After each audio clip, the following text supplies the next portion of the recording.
Muito bem, gente. 10h05, vamos começar. Vamos orar. Bia, você pode orar para a gente iniciar, por favor? Senhor nosso Pai, obrigada por tudo que tem nos dado. Agradecemos o privilégio da gente poder estar aprendendo um pouco mais da tua palavra, Senhor.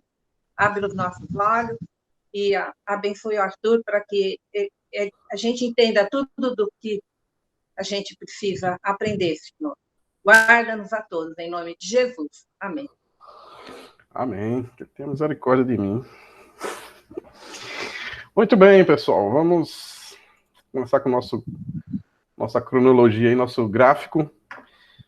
Vocês não podem ter entendido nada, mas esse gráfico vai ficar na cabeça de vocês. Então, Claríssimo. Hã? Tá claríssimo. É isso aí. A ideia é essa. A gente ter essa visão aqui dos acontecimentos do Antigo Testamento, né? Começa com a criação, temos a queda aí, o dilúvio, com Noé e a Arca, Torre de Babel, ali na parte do capítulo 9 com Noé, e vai até o capítulo 11 aí, desse período do começos, tá? Esses principais fatos aí, né? Segundo período, o período dos patriarcas, com Abraão, Isaac, Jacó e José. Temos o livro de Jó, cronologicamente aí nesse período. O povo hebreu fica ali, depois de José, né, 400 anos escravo no Egito. Deus chama Moisés para libertar o povo, iniciando aí o período do Êxodo. E um período aí que dura aproximadamente 40 anos. Eles ficam por conta dos espias, né? Não sei se você... Vamos dar uma recapitulada mais a fundo aí nesse gráfico. Por conta dos espias, ele manda 12 espias, um de cada tribo, e dos 12, 10 falam que não tem como invadir, porque tinham gigantes e tal. E aí Deus extermina esses 10. E eles já estavam ali perto da Terra Prometida, mas por conta disso, ele faz o povo peregrinar aí aproximadamente 40 anos, uns 38 anos na realidade, no deserto até chegar o período aí da conquista com Josué, depois da morte de Moisés, contemplando ali, né, Deus permite que ele veja a Terra Prometida ali no Monte Nebo, e aí ele morre, e aí Josué substitui Moisés, né, tem essa grande tarefa aí de substituir Moisés, e a gente pode ver no capítulo 1 de Josué, Deus, no capítulo 1, em vários versículos, falando, né, ser forte e corajoso, e realmente ele precisaria de muita coragem, porque foi um período intenso aí de várias batalhas. Os 7 primeiros anos foram batalhas intensas, esse período durou aí aproximadamente 25 a 30 anos, e aí temos o período dos juízes, que dura 350 anos, um período marcado por um relativismo, cada um fazia o que queria. Temos o livro de Ruth aí nesse período. E aí o período mais próspero do povo de Israel, que é o período da monarquia. Começa ali com o livro de Samuel. A gente vê que Samuel, o povo pede ali em 1 Samuel capítulo 8, pede um rei. Eles queriam se parecer com outras nações. Samuel fica muito triste com isso, mas Deus fala, o problema não é contigo, o problema é comigo, né? E aí Deus dá um rei para eles, e é Saul. Só que ele dá para trabalhar o povo, né? Saul a gente vê que é um homem marcado por temor a homens.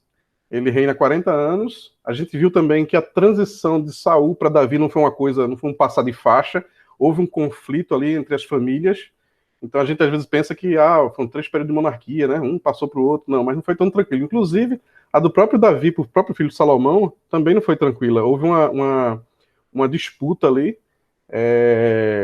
O Adonias, né, um dos filhos de Davi, se autodeclarou rei com a morte de Davi, mas antes da morte,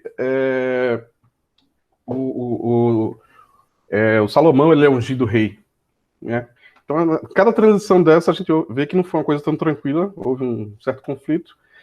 E aí, com a morte de Salomão, o seu filho Roboão, desculpa, ele promove aí a divisão do reino, tá? Porque ele não ouve os conselheiros do pai, ele ouve, acho que os mais novos ali, ele oprime o povo de uma forma muito significativa. E aí Jeroboão, ele com 10 tribos, ele vai para o norte, tendo aí o reino de Israel ao norte, que teve 10 tribos, 19 reis, e o interessante é que nenhum fez o que era bom aos olhos do Senhor. Capital Samaria foi um reino que durou aí 209 anos. 722 a.C., esse é o período que a gente vai ver hoje, né? A Síria invade o reino do norte e ele deixa de existir como nação. Ao sul fica o reino de Judá, com a tribo de Judá e Benjamim, 20 reis, e dos 28 fizeram o que era bom aos olhos do Senhor. Capital Jerusalém, um reino que durou 345 anos. 586 a Babilônia invade, subjuga aí o reino de Judá. E hoje a gente vai ver isso com mais detalhes. Há 3 saídas, com Daniel, Ezequiel e Jeremias, 70 anos exilados, reino cativo, e, por último, o retorno. Na realidade, hoje a gente vai ver esses 2 últimos períodos aí, o reino cativo e o retorno, né? Porque semana passada a gente viu a monarquia e o reino dividido. Ok? E aí temos o livro de Esther, nesse finalzinho aí, de forma cronológica. Tá? Aqui é aquele gráfico mais completo. Então, assim, a gente aqui nesse gráfico, a gente já passou aqui, ó, por toda essa parte aqui, e a gente vai entrar aqui no período do reino cativo, que é quando eles vão para o exílio, tá? E aí finalizar aqui. Aqui termina o Antigo Testamento, e essa parte aqui é que a gente vai ver na próxima semana, os 400 anos de silêncio, com esses principais acontecimentos aqui. Ok, estamos chegando ao final, a bibliografia também para vocês, e esse era o gráfico que eu gostaria de mostrar para vocês. Tá? Acho que é interessante a gente também saber, de forma cronológica, o surgimento de cada livro da Bíblia. Então a gente vê ali ó, o Pentateuco, Gênesis, temos o livro de Jó naquele período, Êxodo, Levítico e Números, Deuteronômio, foi mais ou menos também no mesmo período. Depois o livro de Josué, tá vendo? Juízes e Ruth. E aí, nesse período aqui da monarquia, a gente vê o reino do norte e do sul, e aqui toda a ação profética envolvida nesse período. Temos o livro 1 e 2 Samuel, 1 e 2 Reis, né? Crônicas, os reis aí, ó, Saul, Davi, Salomão. Então esse gráfico é bem bacana para a gente situar de forma cronológica. Isso é interessante, eu estava conversando ontem com um rapaz da minha coinonia, e ele fez uma pergunta interessante, né, que eu lembrei desse gráfico aqui. Ele fez o que é que o pessoal tinha no Antigo Testamento, a nível de Bíblia, de consulta, né? O que é que eles... Eu disse a ele, cara, depende do período, né? Porque, por exemplo, na época de Moisés eles não tinham nada, porque estava sendo escrito ali por Moisés a Torá, né? O Pentateuco ali, o livro da lei. Já em Samuel, em Josué, ali a partir da conquista, que ele já tem. Então, cada fase dessa, vai surgindo, né, vai sendo formado aí todo o Antigo Testamento, até porque a história vai acontecendo, né, e a partir da medida que acontece, os livros vão sendo escritos. Então, quando chega na época de Jesus, eles têm os rolos, né, os manuscritos do Antigo Testamento, os livros proféticos, os livros de história, os livros poéticos ali. E era isso que no Novo Testamento, né, com a vinda de Jesus, eles tinham a livro de Bíblia. E a partir de Jesus é que começa a se formar o Novo Testamento, né? Então, hoje nós temos toda a revelação de Deus. Tudo aquilo que ele quis revelar, a gente tem hoje. Então, é um período que nós estamos vivendo bem favorável, assim. E as pessoas do Novo Testamento, na época de Jesus, elas tinham metade da revelação de Deus, né? Estavam vivendo ali a revelação. E no Antigo Testamento, então, nem se fala. Então, você crê, né, nesse Deus, principalmente num ambiente, por exemplo, de Abraão, que vivia num contexto politeísta, era algo, assim, divino, né, de acontecer. Então, hoje, eu vejo que não tem muita desculpa de a gente não acreditar, não crer, porque hoje nós temos a revelação completa de Deus aí. Ok? Uma revisão rápida. Alguma pergunta, alguma dúvida? Não? Então posso seguir. A gente viu aí Gênesis de 1 a 11. É legal a gente ter saber no livro da Bíblia o que ele aborda. Então, os primeiros 11 capítulos de Gênesis temos de criação, queda, Arca de Noé, Torre de Babel, os principais eventos, mas tem muito mais coisa. De 12 a 50, os patriarcas. O terceiro período aí foi o do Êxodo, com esse relato aí fantástico. Um período relativamente curto, mas que ele aborda aí é, um sexto da Bíblia. Né? Ele aborda, assim, há um relato aí de 4 livros acerca desse período, né, do Antigo Testamento. Em compensação, Juízes teve 350 anos, 3 séculos e meio, e há um relato menor. Isso chama atenção porque, às vezes, um período curto, mas que Deus quis dar mais ênfase, né? Ele quis dar mais informações daquele período. Então é algo interessante, assim, que chama atenção. Enquanto que outros períodos duraram mais tempo, mas que Deus revelou menos informações. Quarto período da conquista, com Josué, com esses principais personagens aí, a duração. Quinto período, Juízes. Também isso aí vai ficar no PDF para vocês consultarem depois. Aí tivemos o Reino Unido, Reino Dividido, e hoje a gente vai ver o Reino Cativo e o Retorno. Oitavo e nono período aí, fechando toda a história do Antigo Testamento, tá? Muito bem. O Reino Cativo, os livros que compreendem esse período, Lamentações, Ezequiel e Daniel, foi um período que durou aí de 606 a 536 a.C. Personagens principais, Nabucodonosor, Daniel, Ezequiel e Jeremias. E aí a gente vê uma manifestação profética muito grande nesse período, também na época da monarquia. A gente vê profetas Eliseu, Eli, mas aqui a gente vê uma manifestação profética muito mais ativa. E aí são cada profeta aí que profetizou, no caso, Amós e Oséias para o reino do norte, para Israel. Tivemos todos esses profetas aí profetizando para Judá, Jonas e Naum profetizando para nações estrangeiras, né, no caso da Síria, então não foi uma profecia necessariamente para o seu povo, para o povo de Israel, mas para uma nação estrangeira, e Obadias aí para Edom. Né, presta atenção assim, para essas nações com relação ao povo de Israel. E aí eu queria abordar um pouco aí a mensagem, né, não a fundo, tá? Mas só os pontos principais aí do profeta Amós, profetizou aí para o Reino do Norte, a data aí de 760 a.C., 40 anos aí da queda de Samaria. A gente viu que o Reino do Norte, o Reino de Israel, a capital era Samaria. Então ele profetizou antes dessa queda, antes da invasão da Síria. Versículo-chave aí, Amós 4,12, e tema falsidade e hipocrisia.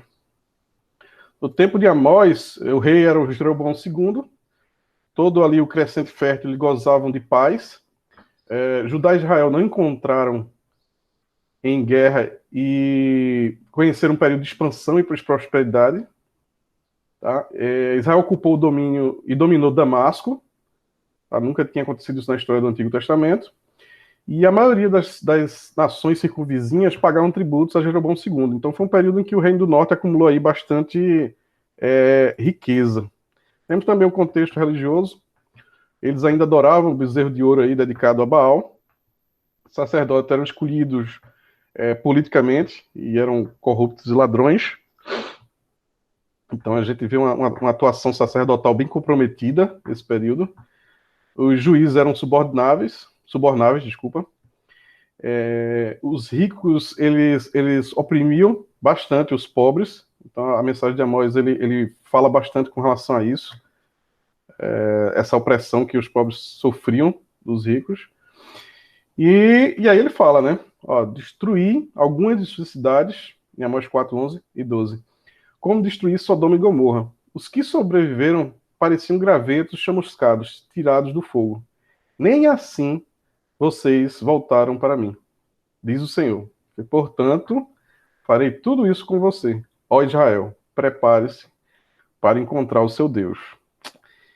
E realmente foi uma algo que Deus faz assim. A gente fica, né, nossa, o seu próprio povo, né? E a gente às vezes vê isso como algo ruim, mas eu acho que quem é pai aqui sabe que quando a gente disciplina os nossos filhos, dói mais na gente do que nos nossos filhos. Quando o Toninho era pequeno, eu precisei ser mais severo com ele, e depois eu chorei mais do que ele, né? E a gente sabe que a gente faz isso por amor. E a gente tem que entender que Deus, quando Ele permite, né, isso, a gente passa por certas situações, às vezes a gente não entende, a gente não gosta, a gente não quer, né? Porque quem quer sofrimento? Mas é uma atitude de amor, né? Para que a gente possa rever, né? O povo aí estava totalmente fora dos caminhos do Senhor, e Deus manda esses profetas para justamente fazer com que eles revejam isso. Então, algumas vezes de forma mais severa e outras de forma menos severa, né? Com o Reino do Norte foi bastante severa. E aí temos o profeta Oséias. A história do profeta Oséias é muito interessante. Ele profetiza também para o norte, em 740 a.C. Temos o versículo-chave aí, que é Oséias 4, 7 a 9. E Deus dá uma instrução para Oséias muito interessante. Ele fala, vá. E quando o Senhor começou a falar com Israel por meio do Oséias, disse-lhe, vá e case com uma prostituta. Em outras traduções fala com uma mulher de prostituição, ou então uma mulher adúltera, para que seus filhos sejam concebidos em prostituição. Isso mostrará como Israel agiu como prostituta ao afastar-se do Senhor. Então Deus usa a mensagem aí do profeta Oséias, a trágica história familiar dele, para mostrar o que o povo estava fazendo com Deus. Então ele casa-se aí com Gomer, apaixona-se por ela intensamente, tem 3 filhos com ela, e o interessante é que o primeiro filho dá o nome de uma cidade, Jezreel, que é uma cidade desgraçada lá da terra de Israel, que significa Deus semeia. A segunda filha chama-se Lo-Ruama, que significa não amada ou desfavorecida. E isso, a gente viu que os nomes eram dados de acordo com... Desculpa. De acordo com a situação do momento, né? Ou então com alguma peculiaridade do nascimento. No caso dele aí, estava refletindo um pouco como é que estava a situação do casamento dele. Então, bota o nome de uma filha chamada desfavorecida, não amada. O terceiro filho chama-se Lo-Ami, ou então não meu, que significa não meu povo.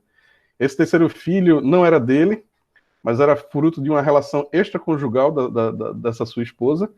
E você pode observar que é o terceiro filho, já tinha tido 2 filhos com ela, o terceiro filho que ela tem não é dele. Então ela já estava tendo amantes, né?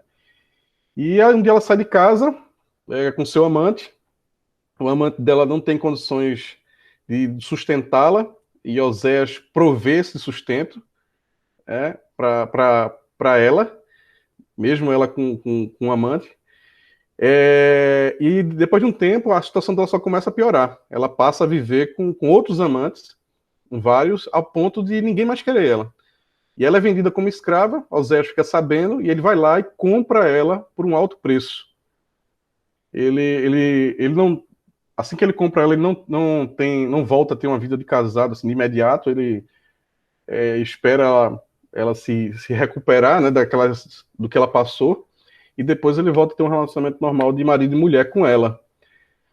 Mas a gente fica pensando, né, se isso é para refletir o que o povo estava fazendo com Deus, né, o cara casa com a mulher, ela tem filho com outro, e você vê a atitude de Oséias. O amante dela não tem condição de sustentar, ele vai lá prover o sustento. Ela se envolve com tantos homens que a ponto de ninguém mais querer, ela é vendida como escrava, ele vai lá e paga por um alto preço para ela. Isso tudo para refletir o que Deus faz com o seu povo, com seus filhos. Mesmo a gente cuspindo na cara dele, mesmo a gente desobedecendo, entristecendo o tempo todo, mas esse amor de Deus é algo que a gente realmente não consegue entender, né? E faz a gente pensar, né? Nossa, será que eu estou amando meu próximo dessa forma, né? Também, que é algo que Deus deixou como mandamento também, né? Então ele usa a história do profeta Oséias para mostrar, né, o que o povo estava fazendo. E aí, no nono rei, desculpa, no nono ano do reinado de Oséias, que não o profeta, né, o rei Oséias, o rei assírio conquistou Samaria e exilou os israelitas na Assíria. Tá? Então, a política de domínio, a gente precisa entender que povo era esse, os assírios. Os assírios, para vocês terem ideia, era um povo que eles pegavam as grávidas, vou falar uma coisa assim bem, bem suave que eles faziam. Eles pegavam as grávidas do povo subjugado e eles passavam a faca aqui assim, ó, no pé da barriga, porque eles tinham o prazer de ver o feto saindo. Isso era uma das coisas que eles faziam, né, com o povo subjugado. Então, era um povo muito perverso, sabe? E eles tinham uma política de invasão interessante que ele comprometia a cultura do povo. Inclusive, tem gente que fala que você quer acabar com o povo, você trabalha ali, você tenta minar a cultura daquele povo. Então, vamos supor, nós temos aqui a cultura sertaneja. Imagina que vem um outro povo de fora e começa a decretar, ou então sutilmente, né, começa a inserir novas formas de fazer, de repente, e às vezes isso é tão sutil que o próprio povo subjugado não sente. E você começa, de repente, você começa a se ver fazendo coisas que não é mais da sua cultura. Né? E foi isso que aconteceu com Israel. E a Síria tinha essa forma de dominar o povo. Então ele comprometeu de uma forma significativa aí o Reino do Norte, que a ponto de ele deixou, né? Depois que foi exatamente isso que aconteceu, né? Ele enfraqueceu a cultura que o Reino do Norte ele deixou de existir como nação. E veja bem, agora eu vou dar uma informação interessante que faz a gente entender algumas passagens do Novo Testamento. Por conta dessa política de invasão, qual era a capital do Reino do Norte? Quem lembra? Pode falar. Samaria. Samaria. Então, ó, com essa invasão e com esse comprometimento da cultura, e eles deixam de existir como nação, tá? Surge o povo samaritano. Lembra de algumas passagens do Novo Testamento que os judeus não se davam com os samaritanos? Por quê? Existiam os judeus do norte e os judeus do sul, do Reino do Norte, de Israel, e os judeus do sul, de Judá. Como eles comprometeram a cultura, os judeus do sul, de Judá, não enxergavam mais os judeus do norte como judeus. Então, por conta dessa invasão assíria, surgiu o povo samaritano, e aí a gente entende, na época de Jesus, isso eu estou falando de 400, 500 anos depois, havia uma rixa, né? Os judeus não se davam porque eles não enxergavam mais. Ele fez, cara, tu não tem mais esse costume. Né? Tu agora está fazendo isso, tal. Então por isso que os judeus não se davam com os samaritanos. E surgiu os samaritanos depois dessa invasão da Síria aí do Reino do Norte, comprometendo aí, né, toda a cultura judaica que existia ali no Reino do Norte, tá? Isso, o que a gente sempre vê isso no Novo Testamento, mas a gente não entende o porquê, né? Mas a gente vê que muitos anos, séculos antes, a razão disso daí.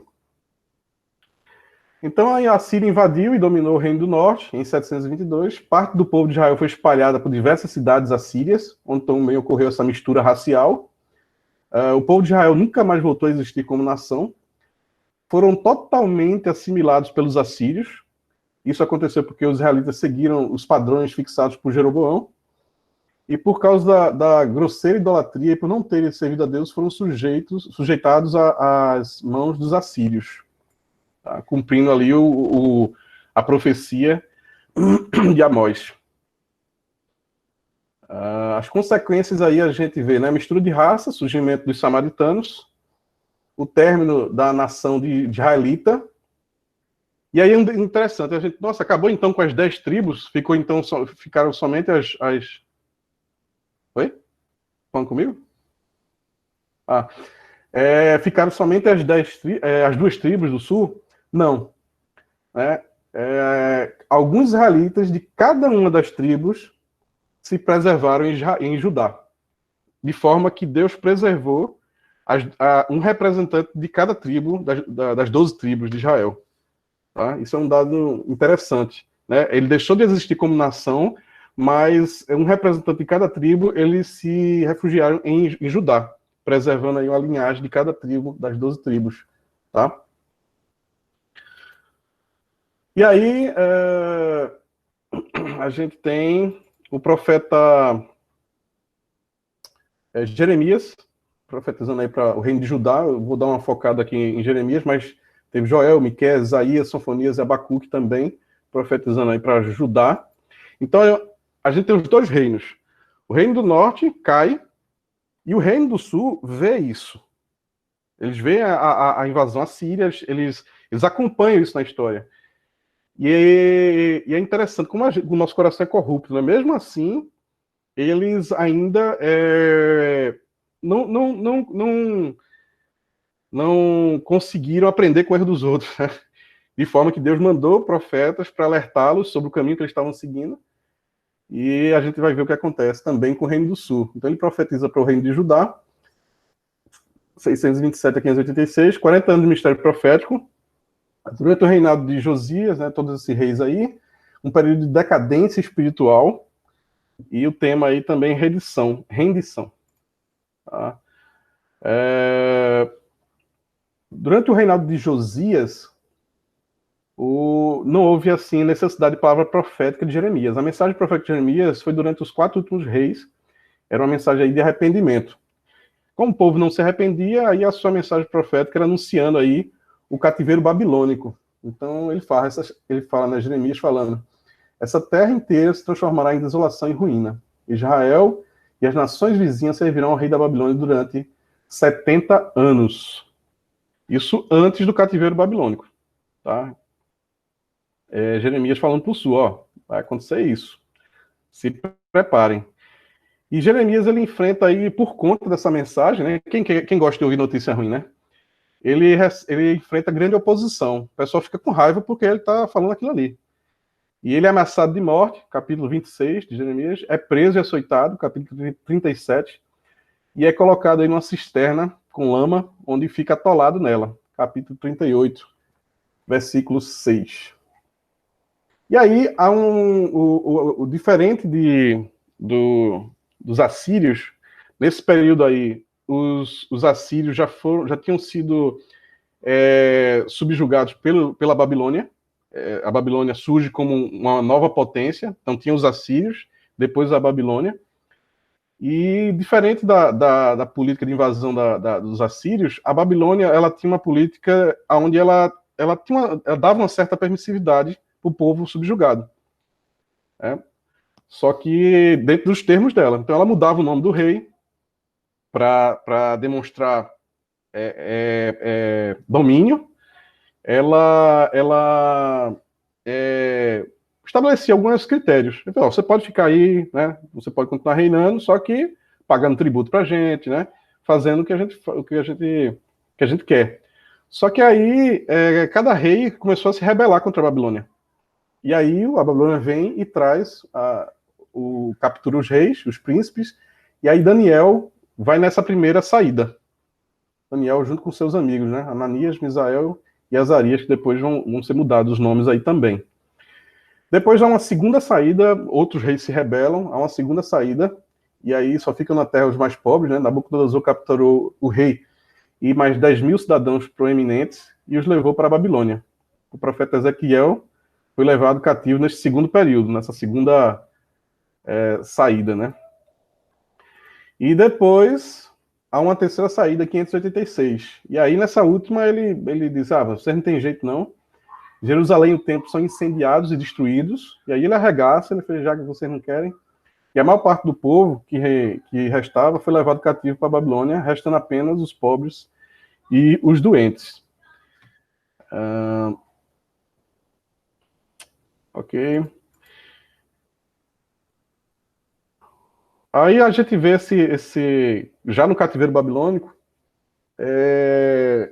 o cara que tomava conta, né, das pessoas ali da corte, ele passa uma dieta, só que Daniel, ele não quer comer aquelas coisas que são colocadas ali, e aí ele propõe, né, cara, deixa eu comer a minha dieta, se eu ficar mais fraco, aí ou então se realmente comprometer essa minha dieta aqui, eu como você está dizendo. Só que aí acontece justamente ao contrário. Eles ficam mais fortes, né, ele e os amigos dele, e Deus faz com que o chefe dos oficiais tenha compaixão e simpatia por Daniel. A gente sempre vê aqui um mover de Deus muito grande, uma ação de Deus, sabe? A gente vê lá na frente também, a gente vai falar daqui a pouco sobre ele na cova dos leões, né? Então, eu vejo essas histórias e às vezes eu comparo assim, né? Nossa, como minha fé é fraca, né? Porque você numa nação estrangeira, né? Inclusive muitos cederam, né? A essa, tipo assim, já que a gente está aqui, vamos participar disso, né? E a gente vê que Daniel é um cara muito novo, ele bate o pé e é um cara muito convicto da condição dele, de quem ele era, né? E do que Deus queria para a vida dele. Então, e ele se impõe nisso, né? E outra coisa interessante é que Deus capacita aí Daniel e seus amigos com sabedoria e concede a Daniel uma capacidade especial aí de interpretar sonhos. E é isso que acontece. Deus, ele interpreta um sonho do rei, o rei pergunta aos sábios dele, aí o sábio, não, conta aí que a gente, né? Ele fez: rapaz, se vocês não acertarem, eu vou matar todo mundo. E depois de umas 3 vezes que ele alerta, ele fez: Senhor, ei, não tem como a gente saber né, o que sonhou. E ele acaba matando todo mundo, e aí é chamado Daniel. E interessante é que, inclusive, Daniel ia ser morto também, junto com os sábios, só ele pergunta por que essa sentença. E aí o cara fala: não, porque ninguém consegue interpretar o sonho. Ele fala: não, me dá um tempo. Daniel consulta Deus e Deus permite que ele interprete esse sonho.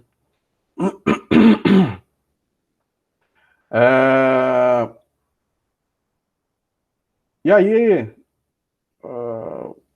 é construída uma estátua para adorar, uma estátua de 27 metros de altura, com 2 metros e meio quase de largura, e obriga todos a se curvarem. Daniel, ele é colocado, por conta dessa interpretação do sonho, ele é colocado como governador da província, os outros governadores ficam com ciúmes e arrumam essa trama aí de construir essa estátua e proibir que qualquer um adorasse a outros deuses, né? Porque eles sabiam que Daniel não ia se curvar. E é o que acontece. E aí ele é jogado na fornalha, junto com seus amigos. Interessante que eles aquecem aí a fornalha 7 vezes mais do que de costume. Só que aí a gente sabe que Deus livra ele mais uma vez. O rei, ele está andando lá pelo seu palácio, olha assim e atribui todas as suas conquistas a ele próprio. E aí Deus aparece para o rei e fala: cara, Nabucodonosor, né? Cara, deixa eu te mostrar quem eu sou. E aí ele perde, ele fica doido, louco, fica comendo capim. E depois ele recobra a consciência e fala: não, cara, esse Deus, ele é poderoso mesmo. E aí ele fala: todo mundo tem que vamos adorar o Deus de Daniel, né? Aí ele recobra a consciência e diz que se vocês quiserem consultar, está no Daniel capítulo 4, mais precisamente no capítulo 34, no versículo 34, tá? Ele fala assim, ó, eu vou ler para você: passado esse tempo, eu, Nabucodonosor, olhei para o céu, minha sanidade voltou. Louvei e adorei o Altíssimo e honrei aquele que vive para sempre. Seu domínio é para sempre, seu reino por todas as gerações. Comparados a ele, os habitantes da terra são como nada. Isso depois de ele perder a consciência, Deus fazer com que ele fique louco, né? E antes disso, por quê? Porque ele estava olhando assim, cara, como eu sou bom, ó o que eu conquistei e tal. Aí Deus fala, tá bom, deixa eu te mostrar quem tu és e quem eu sou, né? E coloca ele no lugar dele. E aí ele faz esse relato desse Deus, né? Quando ele fala, quando minha sanidade voltou, também recuperei minha honra e a majestade do meu reino. Meus conselheiros e nobres me procuraram e fui restaurado ao meu reino com muita mais honra que antes. Agora eu, Nabucodonosor, louvo, glorifico e honro o Rei dos céus. Todos os seus atos são justos e verdadeiros, e ele tem poder para humilhar os orgulhosos. Isso Nabucodonosor reconhecendo e falando, né?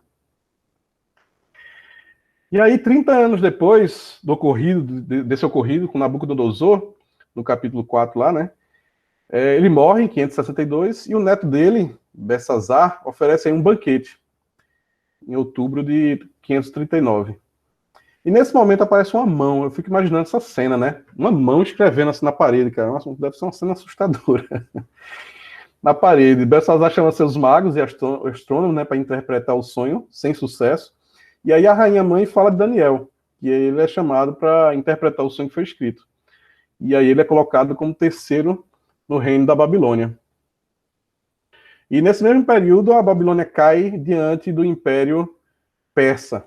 E Belsazar, ele é morto. Tá? Então, só para a gente entender, tinha um reino do norte, Israel. A Síria, em 722, conquista o reino do norte, ok? A Síria também tenta invadir o reino de Judá, mas ela não consegue. Em 612, aí, a Babilônia subjuga a Síria e, em 586, invade o reino de Judá, o reino do sul. Ok? Há essas 3 saídas aí para o exílio, né? Não de uma vez, mas nesses anos aí, progressivamente, cumprindo a profecia de Jeremias, eles passam 70 anos exilados.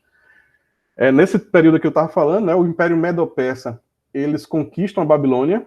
Então vocês podem ver que houve o Império Assírio, o Império Babilônico e o Império Medo-Persa.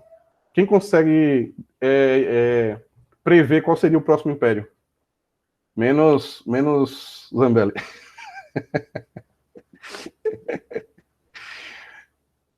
A gente vê essas grandes. São 4 grandes potências que a gente vai ver daqui a pouco com a profecia de Daniel. Tem a Síria, a Babilônia, a Medo-Persa aí.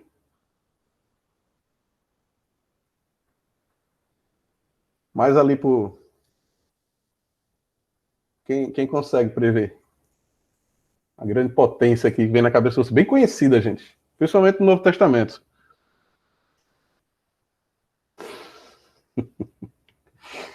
Fala, Zambelli. Fala aí, Zambelli. Quem foi? Quem souber aí. Grego! Não. Grécia! Romano. Grécia! É o quê, Robson? Império Romano? Isso aí, rapaz. Aí, Deixa eu até mostrar uma coisa aqui. Ganhou uns pontos aí, ó. Eita, abriu a câmera. Zambelli, você deu a dica errada, Zambelli. Acabei perdendo. Arthur, eu vou depois do Medo-Persa veio o grego. Vamos ver. Não romano. Romano veio depois. Peraí, calma. Vamos ver se eu me equivoquei aqui. Peraí. Não, desculpa. Perdão, tá certo. Na realidade, eu coloquei aqui, porque meu gráfico aqui me tapeou. Porque eu estava contando aqui a Síria, como vocês estão vendo aí, né? A Síria, Babilônia, Medo-Persa, eu estava realmente com... Eu tenho um outro gráfico aqui na frente que vai esclarecer mais isso, tá bom? Mas, enfim. Pronto, deixa eu voltar. Beleza. Sim, mas quem ganhou o livro foi quem? Não, ninguém ganhou ainda. Eu só preferi para estimular. Não, eu queria só que vocês entendessem isso aqui, ó. A Síria invadiu a Israel nesse ano, a Babilônia invadiu a Síria também tenta invadir Judá, não consegue, a Babilônia invade Judá, há uma sucessão de domínio nesse período, tá? E aqui a gente tem um retorno. Aqui a gente tem um comparativo como é o nome? Da domínio assírio e domínio babilônico, tá? Deixei aí para vocês consultarem. Ok? Aqui a gente vai ter aqui a história de Daniel, a história conhecida aí na Cova dos Leões, né? Sob o domínio dos Medo-Persas, o rei Dario divide o reino em 120 províncias, nomeia Daniel como para supervisionar e proteger os endereços aí do rei Dario. Os outros administradores do rei começam a procurar falhas de Daniel, né, na condução do governo por ciúmes, e em pouco tempo Daniel demonstra grande capacidade administrativa. E ele é jogado aí na Cova dos Leões, Deus livra ele, mais uma vez. E aí as visões de Daniel, e aí onde eu queria chegar. Né? Aos 4 animais, em cada capítulo desse aí, né? O do carneiro e do bode, a oração de Daniel e 70 semanas, homem com roupa de linho e cinto de ouro puro, e os tempos do fim. Tá? E aqui eu acho que o gráfico vai esclarece aí. Eu, na realidade, me confundi com a Síria, né? Mas, na realidade, temos aí os 4 impérios, os 4 potências, né, da época, a Babilônia, Medo-Persa, a Grécia, tá? E depois é que vem Roma, ok? Eu por conta que estava a Síria ali naquela hora que eu estava explicando, eu acabei me trocando as bolas, peço perdão por isso. Eu erro também. Por isso que é bom, tá vendo? Tem que crescer junto. Isso é corpo de Cristo. Babilônia, Medo-Persa, Grécia e Roma, ok? Esses são os 4 animais que no capítulo 7, os sonhos e visões de Daniel aqui. Tá? Essas 4 potências. O leão com as asas de águia representa a Babilônia. O urso que devorou ao leão é o Império Medo-Persa. O leopardo é a Grécia. E aí temos o Roma, que é o final dos tempos. Tá? No cativeiro babilônico, temos Daniel, Ezequiel e Ageu profetizando. Após o cativeiro, temos Ageu, Zacarias e Malaquias aí, finalizando os períodos do Antigo Testamento. Profeta Ezequiel, ele serve como profeta aí de 593 a 721. A mensagem dele é que Deus iria restaurar a terra aos que permanecessem fiéis. Deus nunca esquece, a importância da mensagem é que Deus nunca esquece dos que realmente procuram lhe obedecer. E os profetas contemporâneos aí de Ezequiel são Daniel, Abacuque e Jeremias. Tá? Deus queria que Ezequiel ajudasse que os cativos compreendessem porque os levaram em cativeiro. Dissipasse a falsa esperança de que o cativeiro ia ser curto e levasse uma mensagem de esperança. Queria também que Ezequiel, né, passasse para o povo uma nova consciência de sua dependência com Deus. Tá? As consequências do cativeiro, isso é uma coisa importante para a gente saber. Os judeus nunca mais cometeram o pecado da idolatria. A gente pode ver que depois do cativeiro, só depois do cativeiro, a gente não vê mais traços de idolatria no povo de Israel.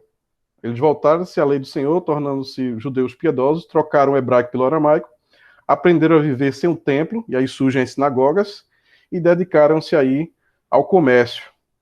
Né? Por isso que o pessoal fala que judeu ele é bem, né, no comércio ele é bem rígido. E aí temos o período do retorno, o 9º e último período, um período aí que compreende de 536 a 425. Temos os livros de Neemias, Esther, Ageu, Zacarias e Malaquias. E personagens principais aí, Ciro, Zorobabel, Esdras, Neemias, Ageu e Zacarias. O povo começou a voltar para Judá a partir de um decreto do rei Ciro, o rei persa, em 536 a.C. Os judeus estavam debaixo do domínio do Império Persa, pois o Império Medo-Persa já tinha dominado o Império Babilônico. Então, no primeiro retorno, sob a liderança de Zorobabel, Temos o primeiro retorno, que a ênfase foi na construção do templo. Tá? O segundo retorno sobre a liderança de Esdras, que aí teve uma ênfase na reforma espiritual do povo. E, por fim, o terceiro retorno sobre a liderança de Neemias, que foi a construção dos muros. E aí a gente pode observar também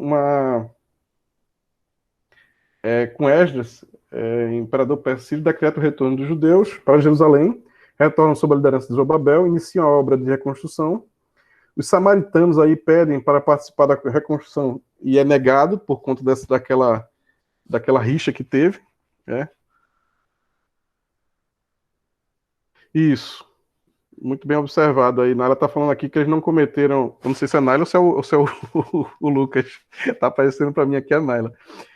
A Naila está falando aqui no chat que eles não cometeram idolatria, mas cometeram vários outros pecados. É o Lucas, então. Ó, quase que os créditos iam para Naila.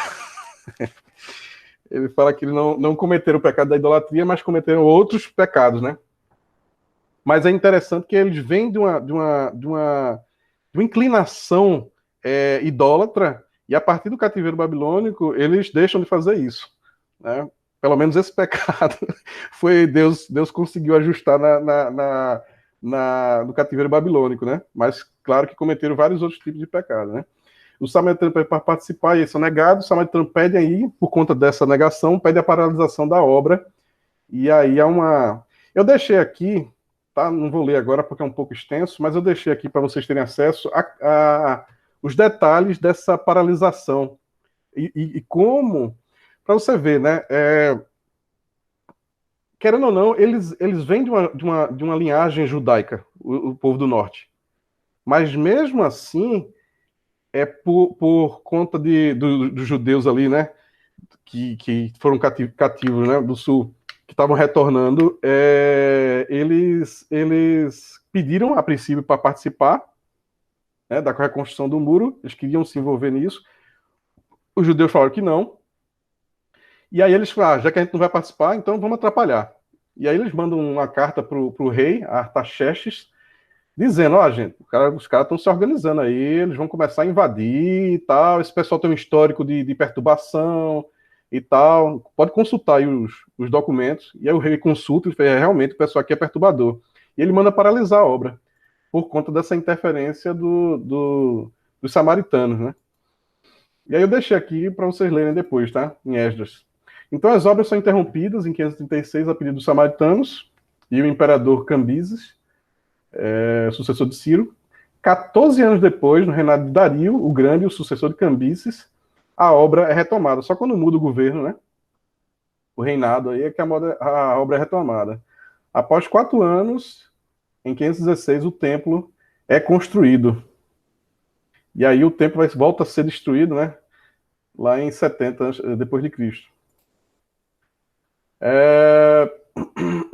Ciro conquistou a Babilônia, tá? O PS estabeleceu uma política de desenvolver aos cativos, devolver aos cativos a sua terra natal, enviou ao Zorobabel a Jerusalém, financiou seu projeto de devolver aos artigos de ouro e prata que Nabucodonosor tinha tirado do templo, provavelmente conheceu Daniel, apoiou a construção do templo de Jerusalém. Assuero, aí, que já foi outro rei persa, foi o marido de Esther, permitiu que os judeus se protegessem contra o intento de Amã de eliminar seu povo.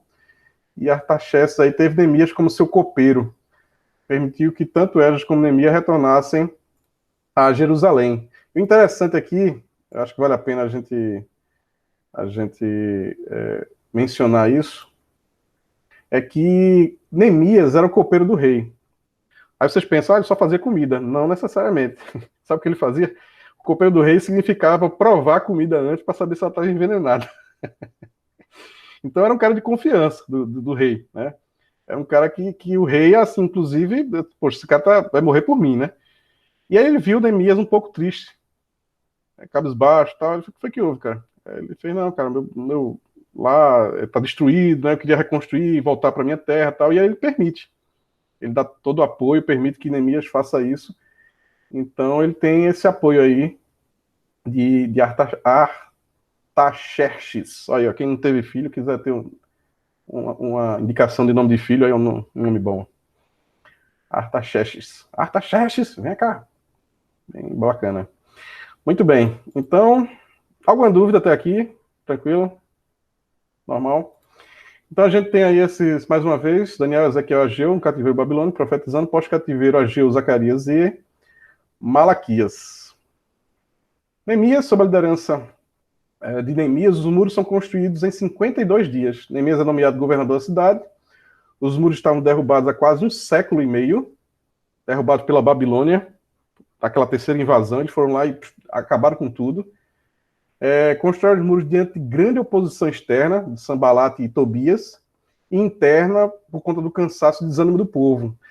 Essa construção realmente não foi tranquila, porque eles ficavam de guarda, ficavam revezando de guarda o tempo todo ali, porque com medo de que os samaritanos e alguns outros povos viessem para comprometer ali o andamento da obra.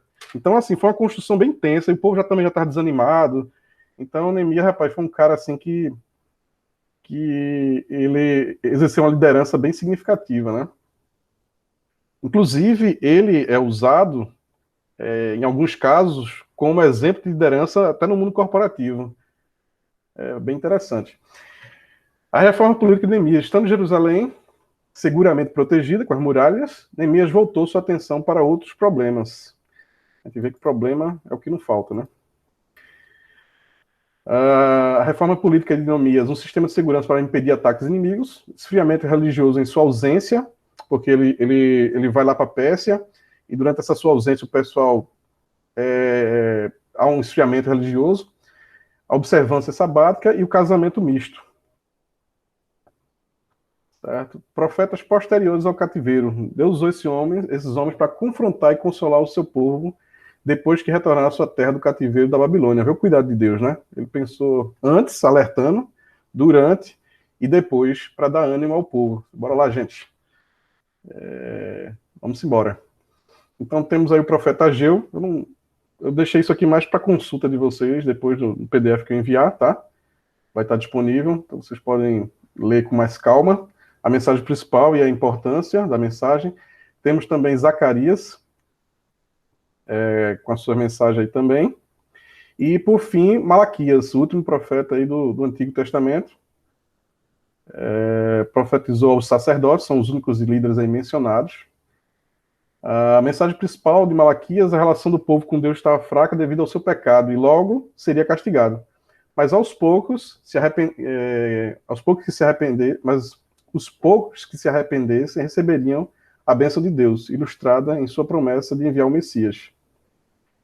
A importância, a hipocrisia, a negligência para Deus e a vida despreocupada tem consequências devastadoras. O servir e adorar a Deus deve ser o ponto principal da nossa vida, tão agora como na eternidade.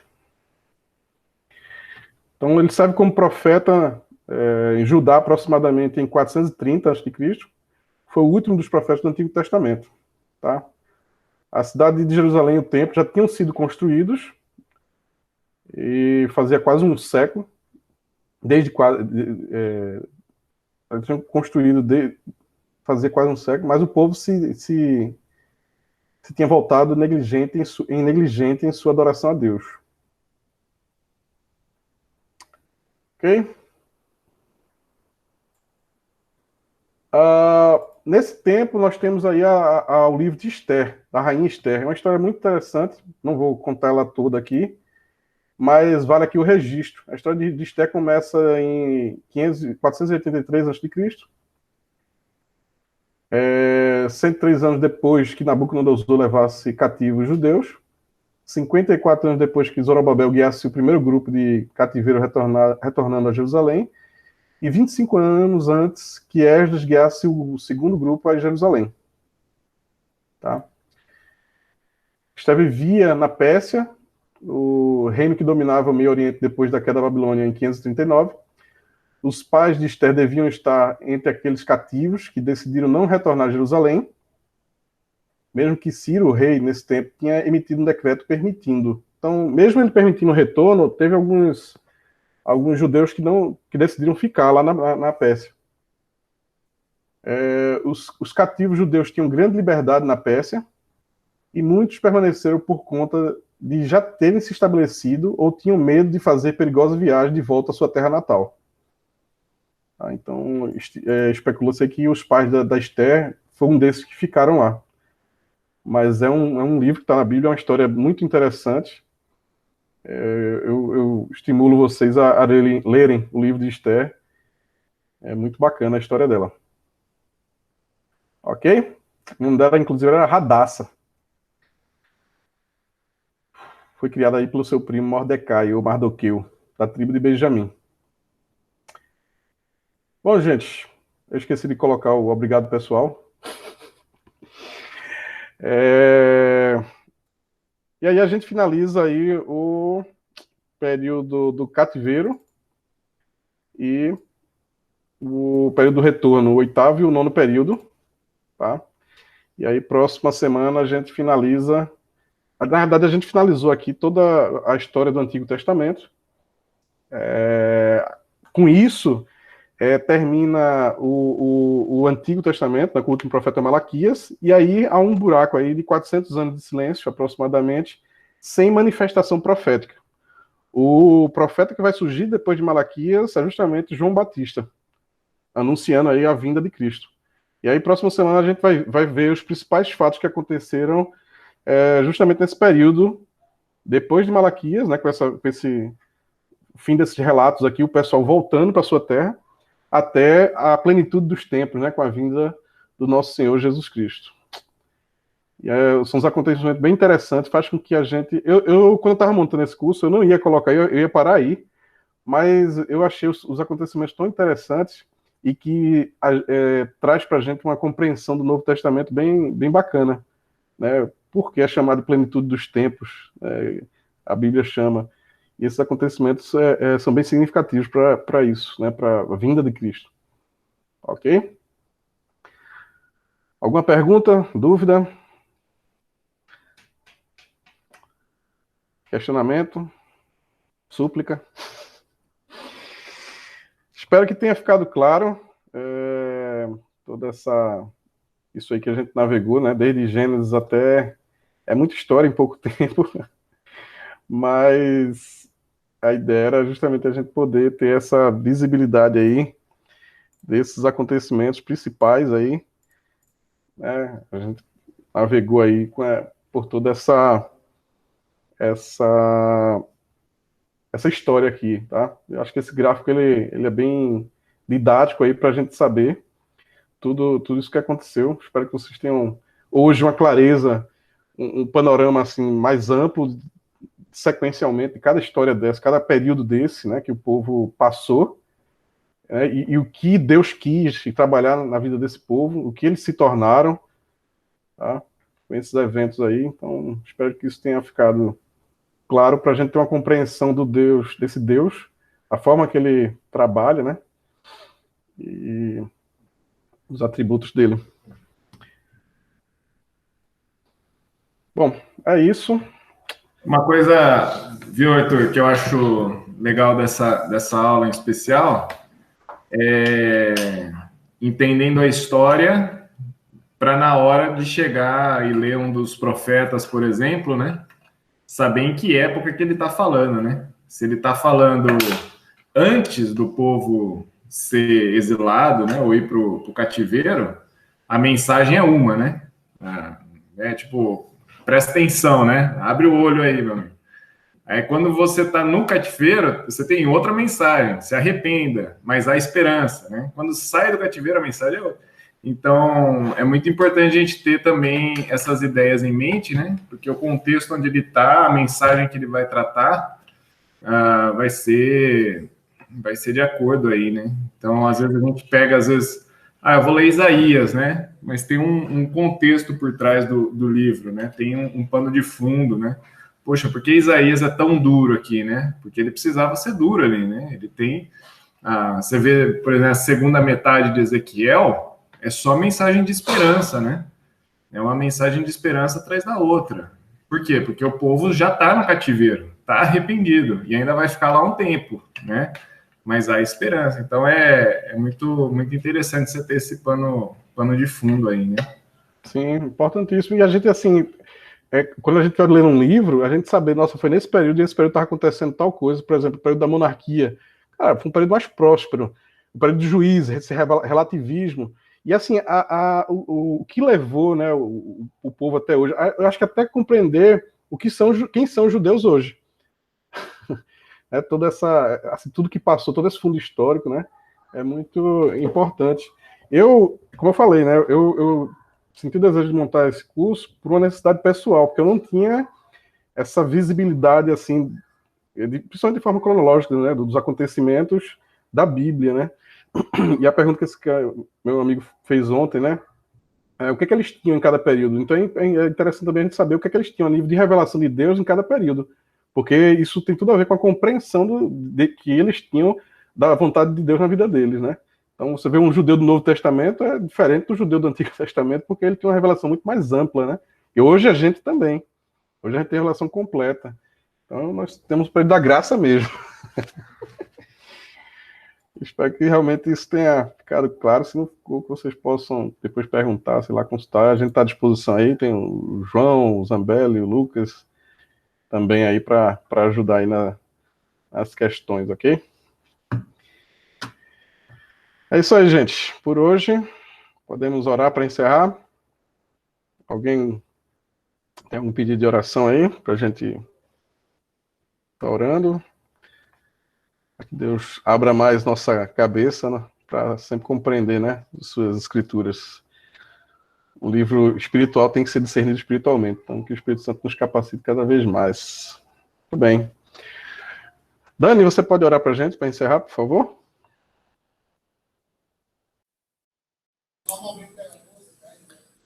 Senhor, nós te agradecemos por esse momento, Senhor, um momento de aprendizado, um momento que tivemos comunhão com a tua palavra. Te agradecemos, Senhor, porque a cada domingo o Senhor tem nos alimentado e nos tem feito compreender, Senhor, o melhor de ti para nós. Já um restante de domingo abençoado. Nós te agradecemos, em nome de Jesus. Amém. Valeu, gente. Obrigado aí. Deus abençoe e boa semana, hein?